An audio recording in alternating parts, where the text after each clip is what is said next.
Hello, plus one class, good morning. Now we will start a new topic, but our seventh chapter continue. उसका ये जो topic है the humanist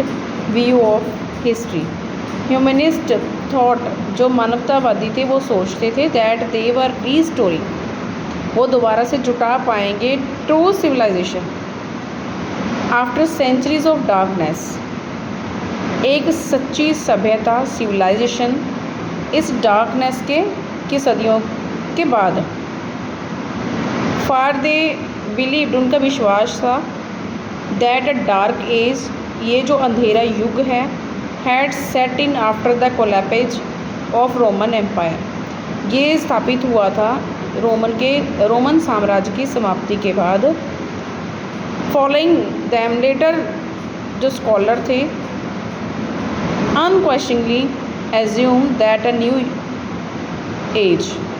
जो scholar थे उन्होंने इस पे बिना प्रश्न किए इस चीज़ को मान लिया कि नया युग है वो शुरू हो गया. बिगन इन यूरोप में फ्रॉम द 14th सेंचुरी, 14वीं सदी से. द टर्म मेडिवल एज, जो ये शब्द है मिडल एज या मेडिवल पीरियड, एज युग, मध्यकाल, मध्य युग, वाज यूज्ड, इसे यूज़ किया गया for the millenniums and 1000 year, हज़ारों सालों के लिए, after the fall of Rome, Rome के पतन के बाद. इन द मिडल एजेस, ये जो मध्य युग है इसमें दे आर्ग्यू, उन्होंने दलील दी है, द चर्च हैड, जो चर्च है, had such complete control over men's mind, कि जो चर्च ने अपना पूरा नियंत्रण बना रखा है जो लोग हैं उनके दिमाग पे. That all learning of the Greeks, जो सभी हैं वो सीख रहे हैं यूनानी भाषा, यूनानी and Roman, had been blotted out. अब इस चीज़ पे उन्होंने तर्क करना शुरू कर दिया. एंड द ह्यूमनिस्ट, जो मानवतावादी थे, यूज़ द वर्ड, उन्होंने इसके लिए एक शब्द यूज़ किया मॉडर्न, आधुनिक, for the period from the 15th century, ये जो समय माना जाता है 15वीं सदी से. पीरियडाइजेशन यूज्ड बाय ह्यूमनिस्ट, जो मानवतावादी थे उन्होंने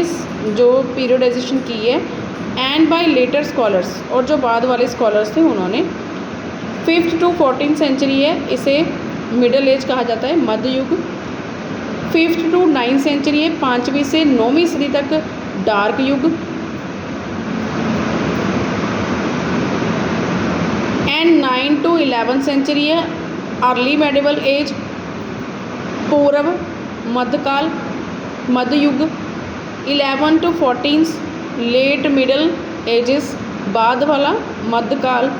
और 15th century onward modern age, की 15वीं सदी से आधुनिक युग है वो शुरू हो गया.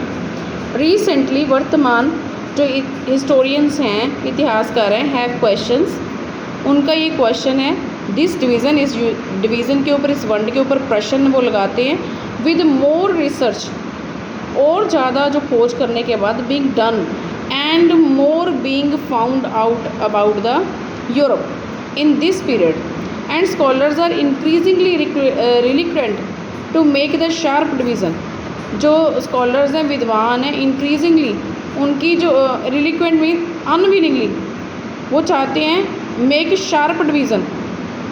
बिटवीन द सेंचुरीज, की और ज़्यादा डिवीज़न है वो हो सेंचुरी, सदियों में, in term being culturally vibrant और otherwise. It seems unfair to be label any period as a dark age, कि किसी भी पीरियड पे अंधेरे युग का जो लेबल है वो चिपका देना ये सही नहीं है. एंड साइंस एंड फिलॉसफी, विज्ञान और दर्शन शास्त्र, द अरब कॉन्ट्रीब्यूशन, हमारा नेक्स्ट टॉपिक है ये. मच ऑफ राइटिंग्स, जो हमारी जो राइटिंग्स हैं ऑफ, जो लिखतें मिली हैं, ऑफ द ग्रीक्स, जो यूनानी हैं, रोमन हैं, हैड बीन फैमिलियर, वो इनसे तो अच्छे से जो फैमिलियर थे, उनके जो आसपास ये थी. एंड मॉन्क्स एंड क्लर्जीमैन, जो पादरी थे और जो भिक्षु थे उनके. And through the middle age, मध्यकाल के द्वारा, but they had not made these widely known, वो पर वो इनसे प्रॉपर तरीके से वो इनको नहीं जानते थे. इन द 14th सेंचुरी, 14वीं सदी में, मैनी स्कॉलर्स, बहुत सारे जो विद्वान थे, बिगेन टू रीड ट्रांसलेट, उन्होंने पढ़ना और अनुवादित करने का काम है वो किया, ऑफ द ग्रीक राइटर्स, जो यूनानी राइटर्स थे, लेखक थे, जैसे कि प्लेटो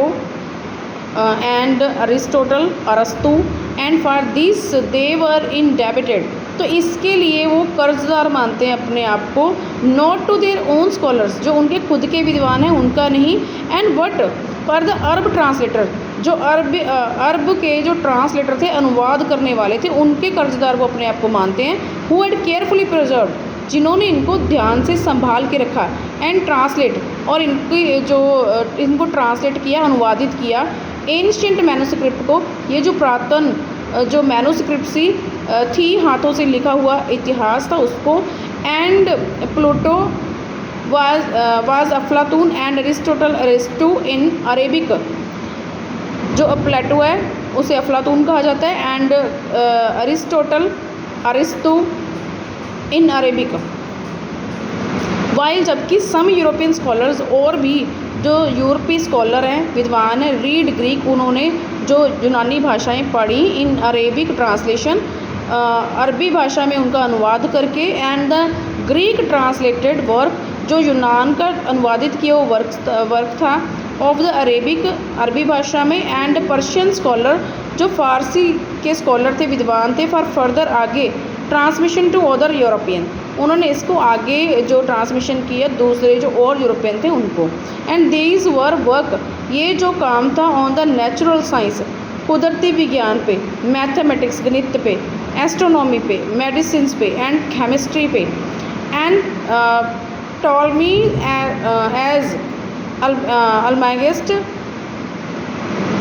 ए वर्क ऑन द एस्ट्रोनॉमी, इन्होंने वर्क किया एस्ट्रोनॉमी पे, एंड रिटन इन ग्रीक, इन्होंने यूनानी भाषा में लिखा, बिफोर 140 क्रिस्टिरा ईस्वी पूर्व, एंड लेटर, और फिर इसे उन्होंने अनुवादित किया अरबी भाषा में, अरेबिक में, carries the Arabic definite articles al, and which bring out the Arabic connection,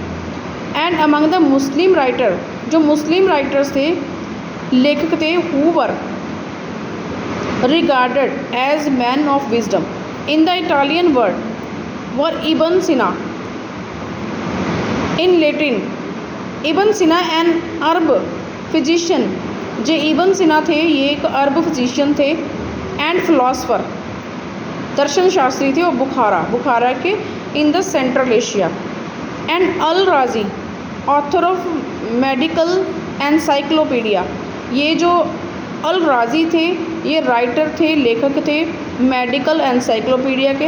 and ibn Rashid an Arab philosopher of Spain, ये स्पेन के फिलोसफर थे, ट्राई टू रीसॉल्व, इन्होंने कोशिश की है सॉल्व करने की, the tension between the philosophical knowledge, जो फिलोसफिकल ज्ञान है उसके बीच में जो तनाव है, एंड रिलीजन बिलीफ्स, और धार्मिक जो विश्वास है उनके बीच में उसको सॉल्व करने की कोशिश की है, and his method was adopted by Christian thinkers, और इसका जो तरीका था उनको जो अडॉप्ट किया, अपनाया, जो क्रिश्चियन ईसाई चिंतक थे उन्होंने। Thank you students.